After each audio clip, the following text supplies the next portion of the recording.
Baik, saya Widiana. Di sini saya akan mempresentasikan terkait chapter ke-6, yakni tentang komponen audit IT. Pada bab ini, kita akan membahas tentang audit IT yang lebih mendalam dengan mengidentifikasi berbagai komponen IT yang dapat diaudit. Kemudian, kita akan memeriksa menggunakan prosedur audit IT dan menyoroti perbedaan serta kesamaan terkait pemeriksaan terstruktur dari berbagai bidang di IT ini. Kemudian, yang pertama, kita akan melihat table of content-nya, di mana di sini kita akan membahas terkait ruang lingkup dari audit IT itu sendiri, pengembangan dan pengelolaan audit universe, tata kelola risiko dan kepatuhan, strategi dan prioritas dari audit IT, penguraian komponen dari audit IT ini, serta prosedur proses dan pengendalian audit IT. Yang pertama adalah menetapkan ruang lingkup audit IT. Persyaratan dalam melakukan program audit organisasi ini adalah menentukan jenis audit yang dibutuhkan dan mengidentifikasi apa yang harus atau dapat diaudit.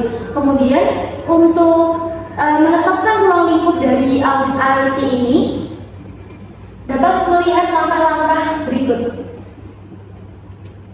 Yang pertama adalah mengidentifikasi jenis audit yang digunakan atau yang dibutuhkan. Kita harus bisa menentukan tujuan dari audit IT ini sendiri. Apakah ini tentang kepatuhan, keamanan, efisiensi operasional, atau tujuan lainnya. Kemudian yang kedua adalah pengembangan audit universe atau universitas subjek audit dari potensial.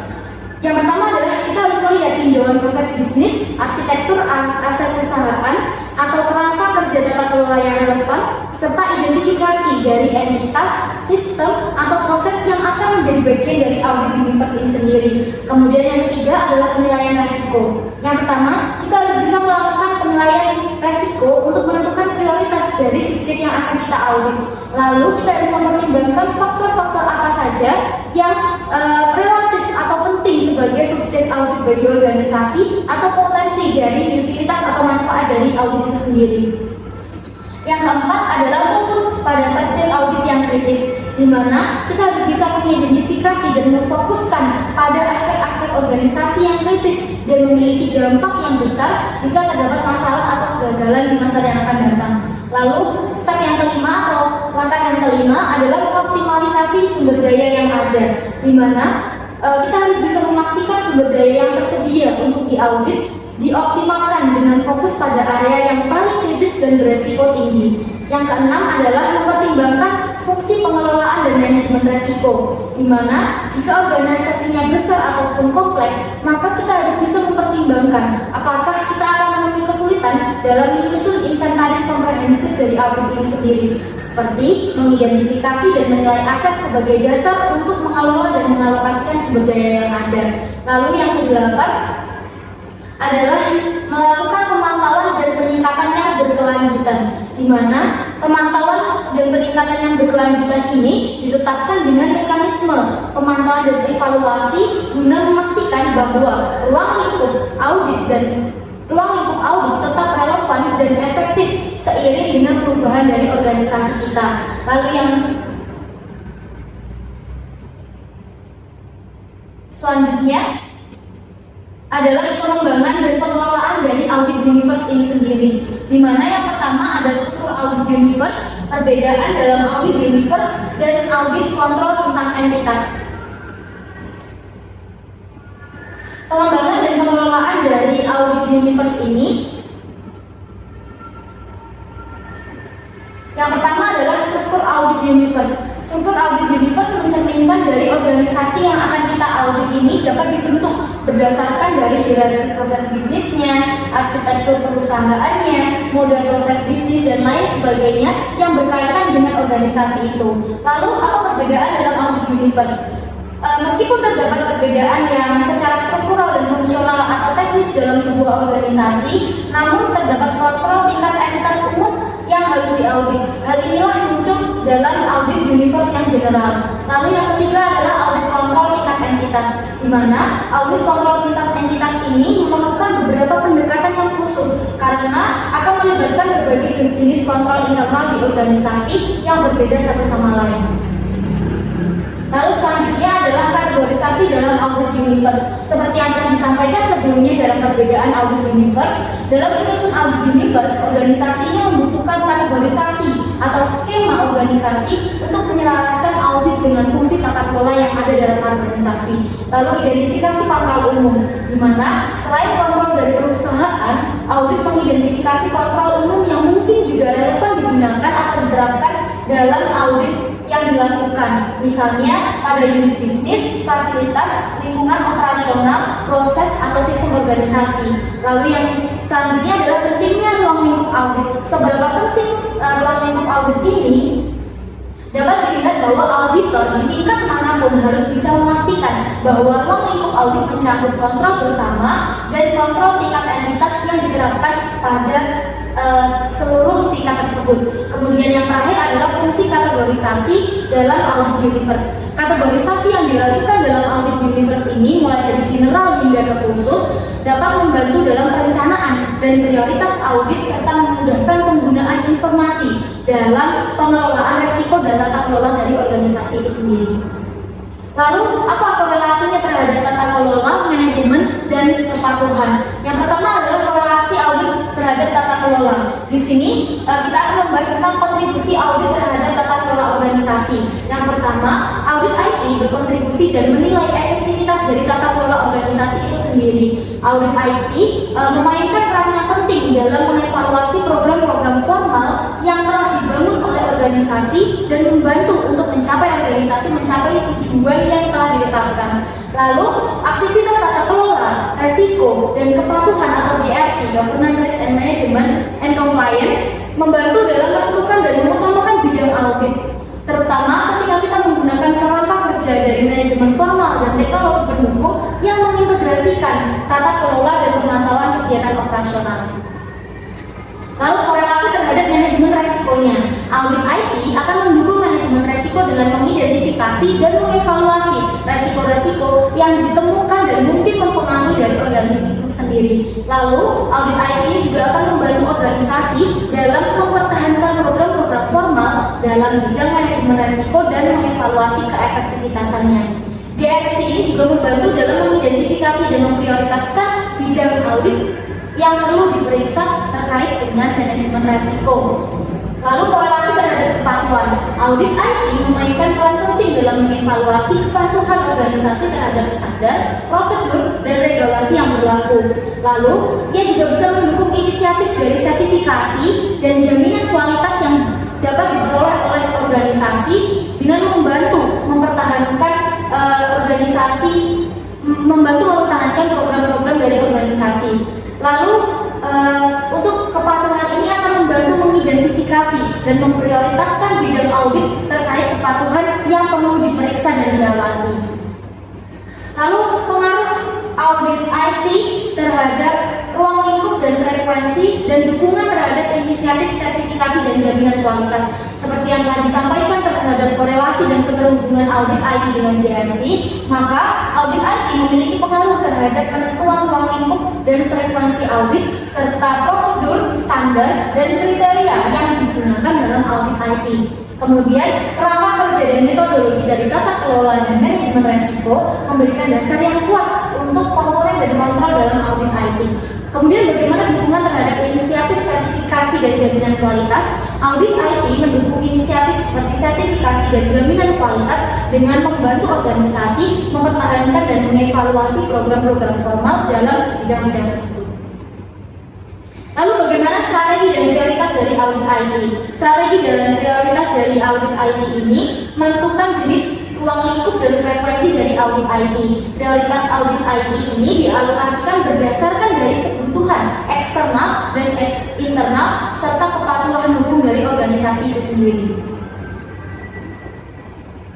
Lalu ada jenis pengendalian. Jenis pengendalian dari audit IT ini audit dan kontrol ini penting untuk mengelola resiko dan memastikan dari efisiensi operasional organisasi. Audit IT melibatkan pemeriksaan operasi bisnis, aset TI, dan sumber daya pendukung lainnya. Di mana audit IT ini akan difokuskan pada kepatuhan hukum, kualitas, keamanan, dan manajemen resiko. Kontrol dalam audit IT tidak hanya melibatkan melibatkan aspek teknis saja, namun juga aspek yang administratif. Oleh karena itu, baik organisasi maupun auditor perlu untuk memiliki pemahaman yang jelas tentang berbagai jenis kontrol yang berlaku untuk teknologi informasi organisasi guna memastikan kehadiran dan keamanannya. Lalu kategori kontrol. Di kategori kontrol ini, organisasi biasanya memelihara berbagai macam kontrol yang dapat digunakan berdasarkan tujuan, fungsi, sifat pelaksanaan, atau tingkat penerapan. Di mana dalam melakukan berbagai macam kontrol ini, organisasi akan memiliki tabel kategorisasi kontrol yang mampu membantu organisasi untuk mencapai konsistensi dalam perlindungan keamanan dan kepatuhan. Dengan melakukan pengendalian dan pembuatan kerangka ini, maka dapat membangun kontrol di tingkat entitas. Diartikan bahwa ada 4 kontrol di kategori kontrol, yakni tata kelola IT, kebijakan, prosedur, kontrol umum, dan pengawasan personil yang akan mungkin dilakukan oleh unit bisnis atau area operasional yang berbeda. Namun, variasi yang lebih besar akan diharapkan untuk proses IT, inti, dan fungsi pendukung dalam organisasi yang memiliki pusat data, fasilitas penyedia layanan, ataupun struktur manajemen yang terdesentralisasi. Selanjutnya adalah melakukan audit pengendalian pada tingkat entitas yang berbeda. Pada audit pengendalian di tingkat entitas yang berbeda ini, audit IT akan melibatkan pemeriksaan aset TI dan kontrol teknis dalam berbagai jenis auditnya. Ini bisa menjadi fokus utama dalam audit yang berpusat pada IT dan sebagai bagian dari audit untuk fungsi manajemen, resiko, proses bisnis, dan program atau proyek yang sedang dilakukan oleh organisasi untuk mencapai tujuannya. Lalu ada kerangka kerja tata kelola dan manajemen resiko, di mana pada kerangka kerja tata kelola dan manajemen resiko ini adalah kontrol entitas yang berfokus dalam tata kelola dan manajemen resiko. Penting untuk melihat kepatuhan, efisiensi administratif, dan peningkatan tata kelola dan manajemen resiko untuk mencapai tujuan audit yang dilaksanakan.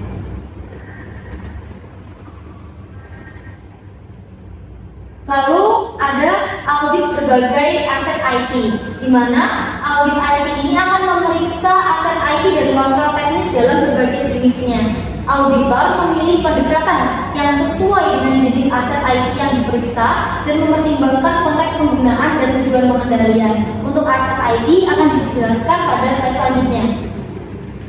Di sini ada penguraian komponen IT yang dapat diaudit. Yang pertama ada sistem dan aplikasi, database, sistem operasi, hardware, jaringan, penyimpanan, data center, lingkungan visualisasi, dan tampilan antarmuka. Yang pertama adalah sistem dan aplikasi. Pada sistem dan aplikasi ini, auditor akan menggunakan kriteria tes dan prosedur audit yang berbeda untuk sistem client server dan aplikasi berbasis web. Auditing dapat dilakukan selama fase pengembangan dari sistem ini. Kriteria audit yang berbeda digunakan untuk sistem atau aplikasi dalam tahapan perencanaan, desain, atau pengembangan dibandingkan dengan yang telah beroperasi. Audit sistem atau aplikasi akan berfokus pada fungsional dan non-fungsional serta kemampuan dan kontrol dari aplikasi itu sendiri. Fokus audit fungsional termasuk untuk memastikan sesuai dengan kebutuhan aplikasi dari organisasi. Lalu selanjutnya ada database, di mana pada database ini merujuk pada koleksi atau tempat penyimpanan informasi yang dikelola oleh suatu organisasi. Tujuan dari audit database ini adalah untuk memastikan keakuratan, kerahasiaan, integritas, dan ketersediaan informasi yang dilindungi oleh keamanan yang sesuai dengan perlindungan dari privasi organisasi. Lalu ada sistem operasi, di mana seperti organisasi modern layaknya Microsoft Windows, Unix, Linux, dan ZOS, untuk mendukung kebutuhan komputasi yang berbeda, mereka akan melakukan audit dari sistem operasinya mereka, di mana audit sistem operasi ini digunakan untuk mengonfirmasi penggunaan dan konfigurasi yang tepat pada berbagai platform komputasi yang digunakan dalam organisasi. Lalu ada hardware, di mana Hardware ini tidak hanya terdiri dari perangkat keras seperti komputer maupun perangkat keras individual, tapi merupakan perangkat fisik yang membangun jaringan infrastruktur telekomunikasi, sistem komputer, komputer pengguna akhir di klien, dan banyak komponen fisik keamanan lainnya. Audit dari perangkat keras IT ini biasanya berfokus pada konfigurasi dan kepatuhan yang konsisten dan benar terhadap kebijakan dan standar internal dalam penggunaan hardware yang ada. Lalu ada jaringan, di mana prosedur audit IT yang digunakan ini akan tergantung pada jenis perangkat keras, layanan, dan infrastruktur telekomunikasi yang digunakan oleh organisasi. Biasanya akan terdapat perbedaan dalam mengaudit jaringan lokal atau virtual di suatu lokasi fisik dibandingkan dengan jaringan area luas yang mencakup banyak lokasi. Lalu penyimpanan. Pada audit penyimpanan ini akan dipertimbangkan fasilitas penyimpanan eksternal, layanan, dan mekanisme teknis yang terkait telah sesuai dengan prosedur dan ketentuan dari organisasi. Lalu ada data center, di mana pada data center ini memiliki peran penting dalam operasi sistem IT karena tempat untuk menyimpan berbagai perangkat keras, infrastruktur jaringan, dan teknologi terkait. Pusat data atau data center ini baik yang dimiliki dan dikelola oleh organisasi itu sendiri maupun menggunakan pihak ketiga akan dianggap sebagai penyedia layanan dan harus tunduk pada standar audit yang ditetapkan oleh organisasi penyedia layanan untuk menjaga keamanan dan kerahasiaan dari informasi dan seluruh perangkat yang disimpan di dalamnya. Lalu ada lingkungan visualisasi, di mana teknologi visualisasi ini merupakan pendekatan teknis yang memberikan infrastruktur, platform, sistem operasi, server, perangkat lunak, dan aplikasi secara virtual. Dalam melakukan auditnya akan dipertimbangkan aspek-aspek yang unik dalam pengumpulan sumber daya dan skalabilitasnya. Lalu tampilan antarmuka. Pada tampilan antarmuka ini, audit antarmuka akan melibatkan dokumentasi seperti spesifikasi antarmuka formal dan pengujian untuk memastikan apakah antarmuka ini dapat berfungsi termasuk sesuai dengan tujuan, aliran informasi, mekanisme aset, dan otorisasi pengguna atau sistem sesuai dengan keinginan dari organisasi. Lalu ada prosedur proses pengendalian audit, di mana di sini ada operasional IT, manajemen program dan proyek, siklus hidup sistem development, konsep, pengembangan, produksi, utilitas atau dari manfaat dari audit ini sendiri, dukungan dan penyelesaian. Pada operasional IT, audit operasional IT ini berkaitan dengan proses dan prosedur yang dilakukan oleh organisasi serta keterkaitannya dengan sistem, infrastruktur, dan sumber daya teknologi informasi lainnya. Audit ini akan bertujuan untuk mendukung tata kelola dan memastikan kepatuhan terhadap kebijakan, standar, dan persyaratan lainnya. Dalam mengaudit proses operasional IT ini, penting bagi auditor untuk memiliki pemahaman yang mendalam tentang proses yang diperiksa serta membandingkannya dengan standar atau panduan yang relevan. Lalu, manajemen program dan manajemen proyek. Manajemen program dan manajemen proyek dalam operasi IT ini akan melibatkan berbagai pihak yang memiliki tujuan tertentu dalam organisasi, di mana program ini terdiri dari satu atau lebih proyek dalam kerangka waktu yang jelas dan hasil dalam jangka panjang. Sementara proyek lebih berfokus pada usaha untuk menghasilkan produk atau layanan tertentu dalam durasi yang telah ditentukan. Audit IT pada proyek ini dapat memeriksa aspek-aspek yang terkait dengan standar dari sistem atau siklus hidup pengembangan perangkat lunak yang akan dibuat oleh organisasi. Dalam audit program dan proyek, fokusnya adalah pada efektivitas manajemen, bahkan bukan pada sistem, perangkat lunak, atau teknologi lainnya. Lalu siklus hidup dalam development. Siklus hidup dalam development atau pengembangan adalah diartikan sebagai pengembangan sistem yang harus sesuai dengan aktivitas dalam fase utama, yakni fase inisiasi, fase desain, fase pengembangan pra-implementasi, dan operasi serta pemeliharaan. Pada Organisasi memerlukan audit guna mengevaluasi adanya kemajuan dan kepatuhan terhadap proses, standar, dan metodologi dari proses pengembangan ini. Lalu pada proses produksi, di mana pada proses produksi ini dilakukannya audit untuk memeriksa apakah sudah ada pengujian yang telah cukup dan memenuhi persyaratan. Selain itu, auditor juga memeriksa apakah proyek telah memperoleh persetujuan yang diperlukan sebelum sistem atau aplikasi dari perangkat lunak ini digunakan, termasuk hasil uji dari fungsional, penerimaan pengguna, integrasi sistem, kesiapan lingkungan, penerimaan resiko, dan otoritas dari pengoperasiannya. Selain itu, seorang auditor juga memeriksa apakah ada pelatihan dan alokasi sumber daya yang memadai untuk mendukung sistem atau aplikasi perangkat lunak. Lalu utilitas atau manfaat.